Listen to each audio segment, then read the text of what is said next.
In the past 10 years, a new generation of artists has made its mark on the history of Disney animation, transporting audiences into worlds full of enchantment and delight. They rejuvenated and expanded on a tradition started in 1937 when Walt Disney dazzled the world with the first feature-length animated film, Snow White and the Seven Dwarfs. This success was followed by Pinocchio and Fantasia, which gave birth to many more amazing sights and sounds. In the following years, Disney produced a range of animated movies with stories that would stand the test of time. Hi, I'm Robert Guillaume. As an actor, I've played many roles. But before The Lion King, I had never been a character in a Disney animated film. Well, let me tell you, it's an opportunity any actor would love. It's a chance to become a part of history, because the stories are timeless. In The Lion King, a lion cub tries to follow in the paw prints of a great lion king, like this one. Can he do it or not? That is the age-old question. We've come to this animal preserve to show you some of the beasts and a lot of the beauty which inspired this movie. You'll meet the talented actors who joined me in doing the voices, the creative artists who turned these voices into wild and wonderful characters. You're learning to love them! And the highly acclaimed composers and lyricists who wrote tunes I'm sure you'll be humming for years to come. Welcome to the making of Walt Disney Pictures' The Lion King.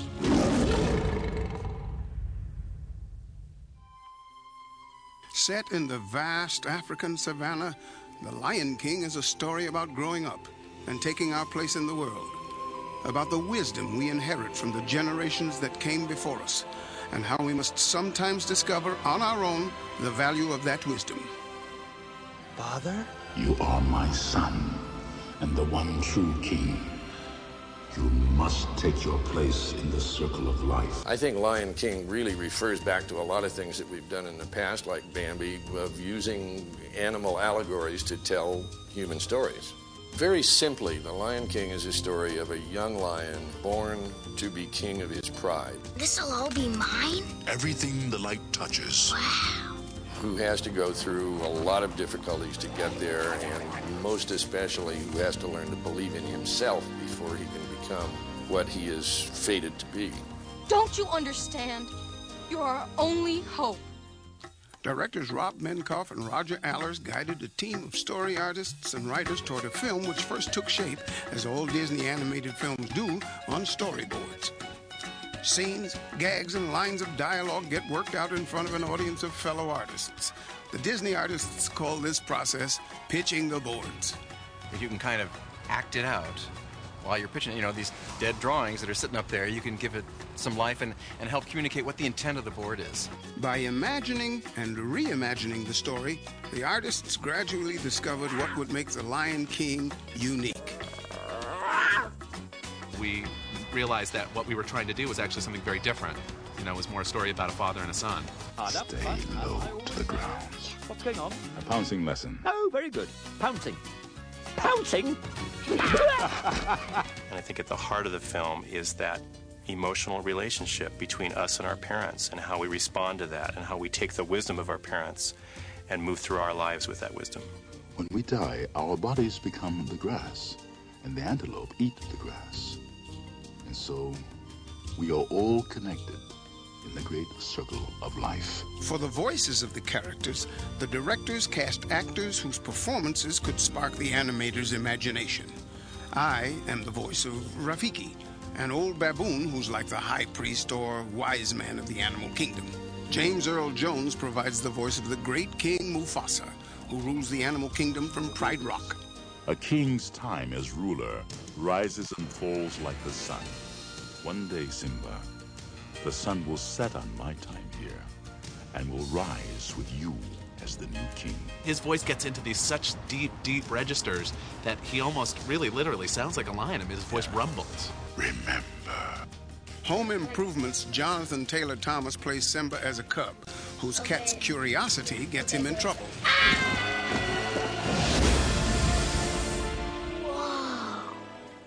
Matthew Broderick is the voice of the adult Simba, who just wants to live a carefree life, away from all responsibility.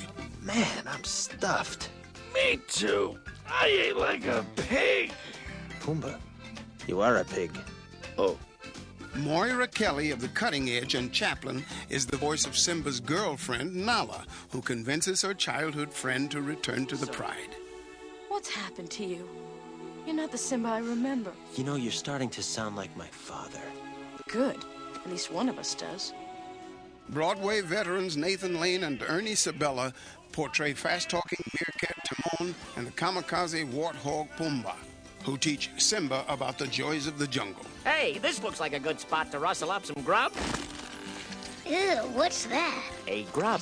What's it look like? Ew, gross. Tastes like chicken. And Academy Award winner Jeremy Irons oozes evil as the king's bad brother, Scar. Why quiver with fear? Now, Scar, don't look at me that way. And then there's the hyenas. Well, well, well, Banzai, what have we got here? I don't know, Shenzi. What do you think, Ed? Yeah, just what I was thinking. A trio of trespassers. We have Shenzi, Banzai, and Ed. Shenzi is Whoopi Goldberg, who is brings to it that, you know, sort of fast and smart character. Streetwise. Yeah. No wonder we're dangling at the bottom of the food chain. Banzai is Cheech Marin, who is Frenzied, wild-eyed, crazy man. Man, I hate lions. And then, of course, there's Ed. You can't leave out Ed because he's the laughing hyena of the three of them. He doesn't say a word. Hey, shut up! I'm surrounded by idiots. With the help of Minkoff and Allers, the performers found the character in their voices. Or was it the other way around? Well, I think the character Simba itself is a lot like me. You know, he's real energetic, always, you know, looking around, trying to see what, you know, real adventurous, trying to see what he can do. I think I just tried to make it almost like I was reading a bedtime story to a child. Trying to imagine if I were reading this as a story, what voice would I use for Nala? How would I inflect certain words? And just kept it very natural. I think doing voice for animation is probably acting in its purest and most ancient form. It's a bit like the Greek form of acting in the ancient Greek where they had masks on. In our case, the mask is the animator's drawings, you know. I had assumed, as I think a lot of the general public assume, that the picture is drawn and then the actor comes along and puts the words to that picture. I hadn't realized that the actor was often the inspiration for the picture. And they don't send you a script, they take you to a big room and show you pictures and sort of talk the story through, like with a pointer. So they act it out kind of, and they're pointing at each character when that character is speaking. And it's fascinating to watch all the people working on it and the drawing and to see it evolve. It's sort of like being part of the magic that you grew up with as a child.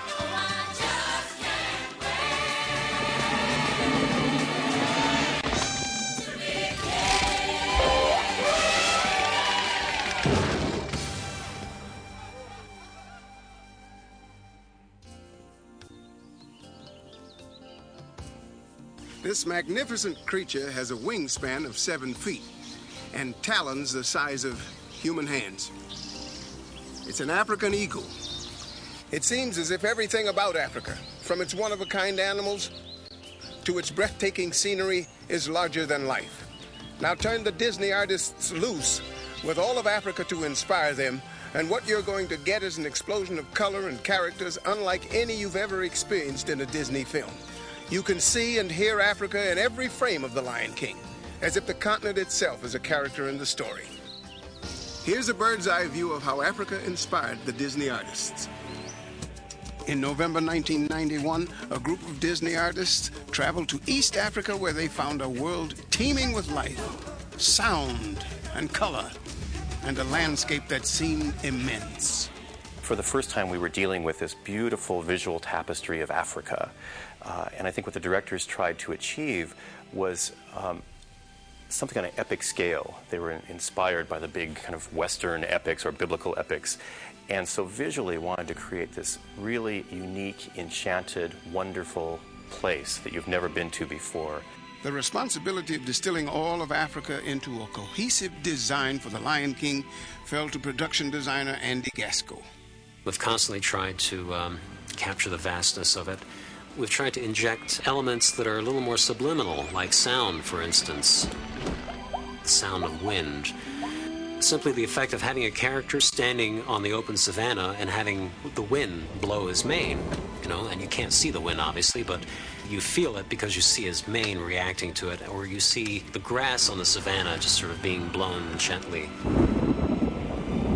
Natural phenomena like that are notoriously hard to capture, but we've really made an all-out effort to capture that. Gaskell's exhaustive study of different painting styles eventually led the Disney artists to a kind of enhanced naturalism. Purple in this, it's too sweet. Yes, well, that's not even from the scene. Yeah, well, that's the next scene. As the picture got further into production, the filmmakers carefully coordinated the artistic elements into a unified design. Many of those elements, from the color of the sky to a galloping wildebeest, were inspired by Africa. In the ongoing alchemy of filmmaking, Africa was a motherlode of ideas. Other elements of Africa can be found in The Lion King's richly textured underscore, written by renowned composer Hans Zimmer, whose credits include Rain Man, Driving Miss Daisy, and Thelma and Louise. If you have a musician playing an instrument, all they're trying to do is they're trying to get as close to the emotion as possible of a human voice in a way. This cello really sings, you know. So I thought, let's just shortcut that and go straight to the source and get some really good singers together for this. African choirs conducted by vocalist Lebo helped shape the underscore. Just as Andy Gaskell researched the visual elements of the film, Zimmer spent 2 years looking for the right palette of musical sounds for The Lion King. You know, I've had people out there hunting down all sorts of odd sounds, instruments, kalimbas, marimbas, you know, all the usual drums they have over there and all the unusual drums they have over there. The result? A musical tapestry which complements the visual art, and a design for the film that you could call colorful, mystical, majestic, dramatic, or you could just call it Africa. Isn't this a great place?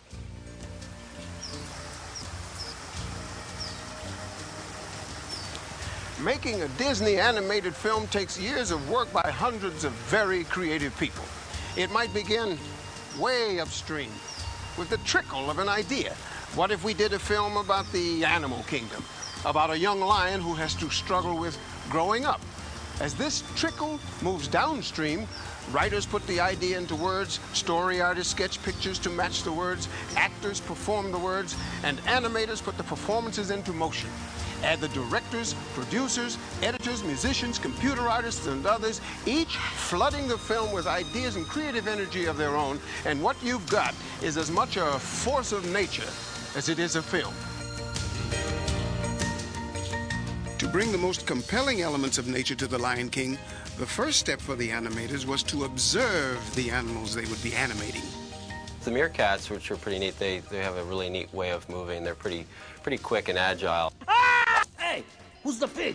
Are you talking to me? Uh-oh, they call him a pig. They call me Mr. Pig! Warthogs have a nice physical way, even though they look so large and such a robust body, but they're real light on their feet. They do this funny little bouncy walk.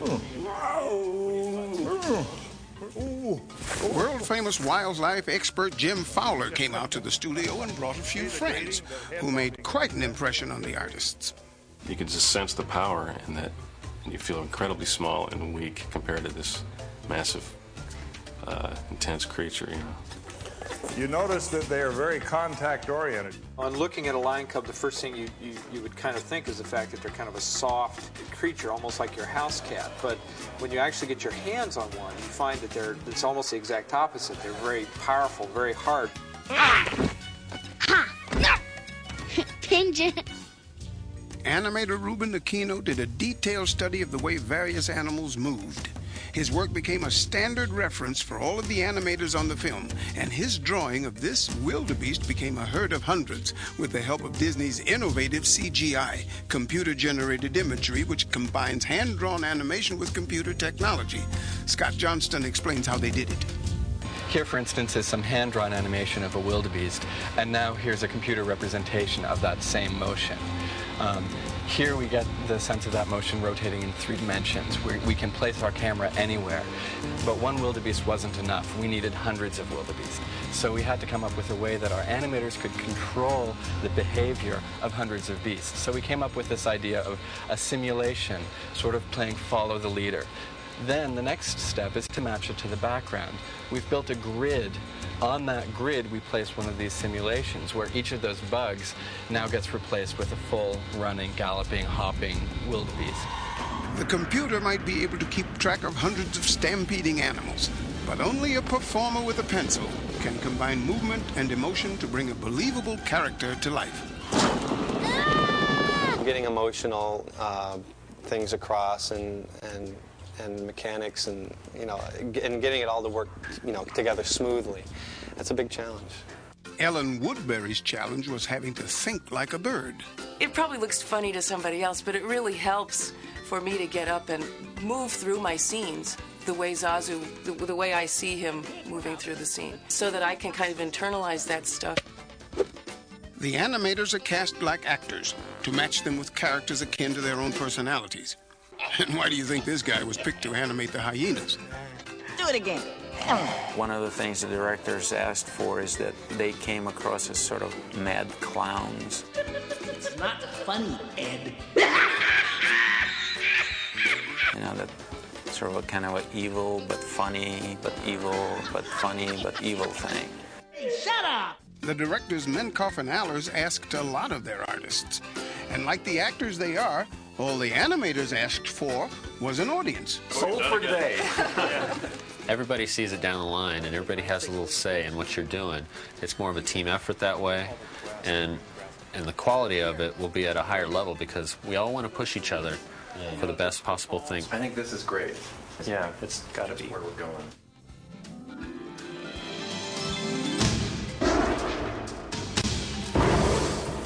How do you measure the greatness of a hero?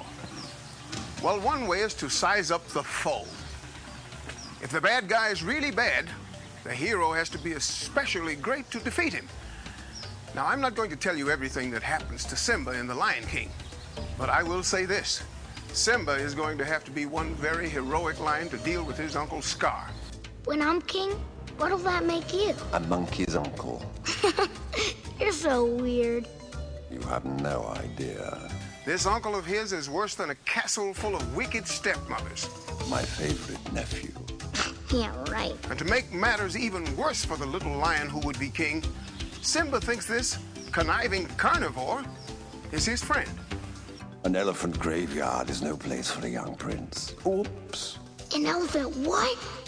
Whoa. Oh, dear, I've said too much. Well, I suppose you'd have found out sooner or later. You being so clever and all. The character of Scar resulted from the kind of collaboration you can only see in Disney animation between one of the world's most talented actors, Jeremy Irons. Will I like the surprise? Simba, it's to die for. And one of Disney's most talented animators, Andreas Deja. I did Gaston in Beauty and the Beast and Jafar for Aladdin, but I think this one is probably the most evil of all villains that I have worked with.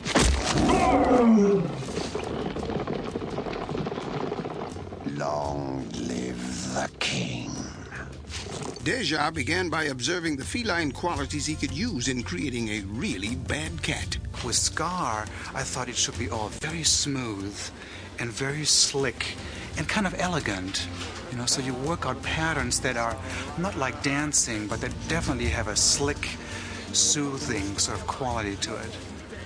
But it was Jeremy Irons' reading of Scar's lines which really brought the character to life. You run along now and have fun. And remember, it's our little secret.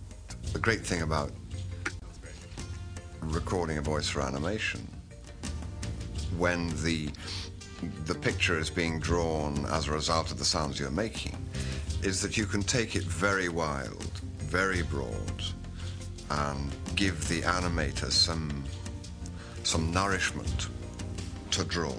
He was able to just be the nastiest human being on the face of the earth with these little tiny turns of his voice, you know. And of course, Andreas drew on all of those nuances and gave him visually such a wonderful character as well. He has a way of playing with the words and twisting them, and it is all interesting. Every line that Jeremy would give me was interesting. Run away and never return. I felt that Andreas had caught all the wickedness and all the humour that I wanted to have in him, and more. Why, if it isn't my big brother descending from on high to mingle with the commoners? Sarabi and I didn't see you at the presentation of Simba. That was today? Oh, I feel simply awful. Must have slipped my mind.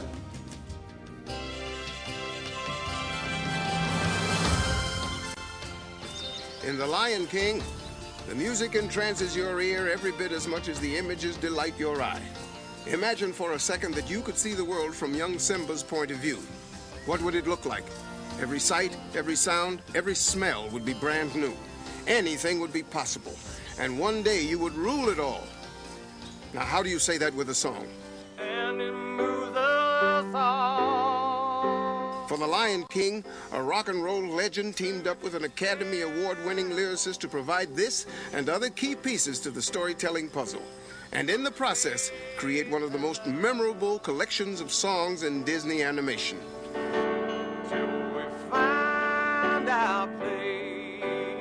Elton John and Tim Rice wrote 5 spellbinding songs for The Lion King over a 2-year period. It was interesting hearing Elton John sing a song that was going to be in a Disney movie. Sort of stunning to, you know, just to have that happen. It's great. We pitched him the boards, we pitched him the story, and then he sat down at the piano and played. And he doesn't need a sound stage, he doesn't need anything.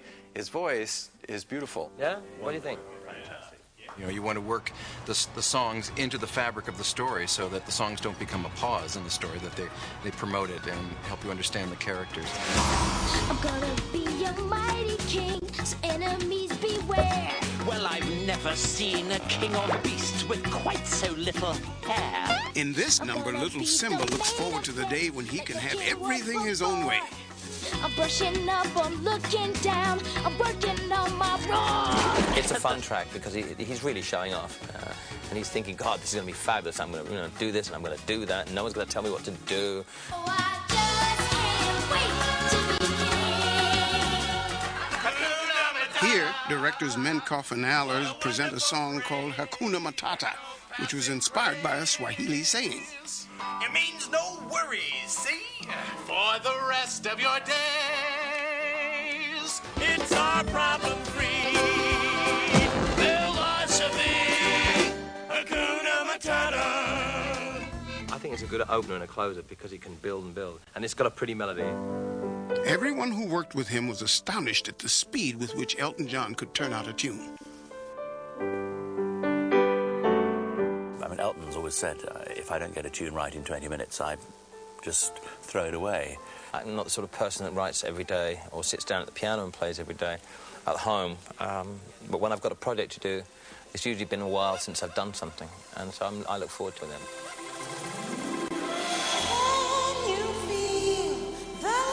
The first song Elton John wrote was the film's love song. You want it to turn out so well. You want kids to see it. You want adults to like it.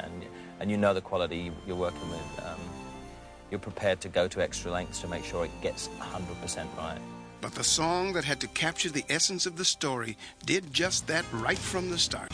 When the demo for Circle of Life came in for the first time, I remember we all played it and it stopped and there was silence.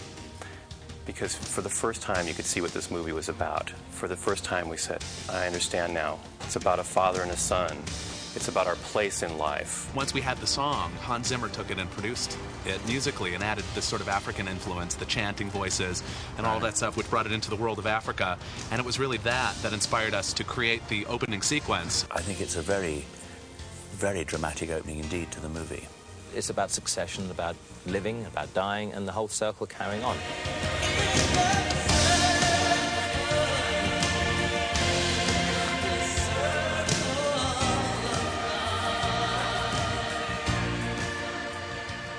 artists who gave life to The Lion King are part of a great succession of dreamers who create the Disney animated films.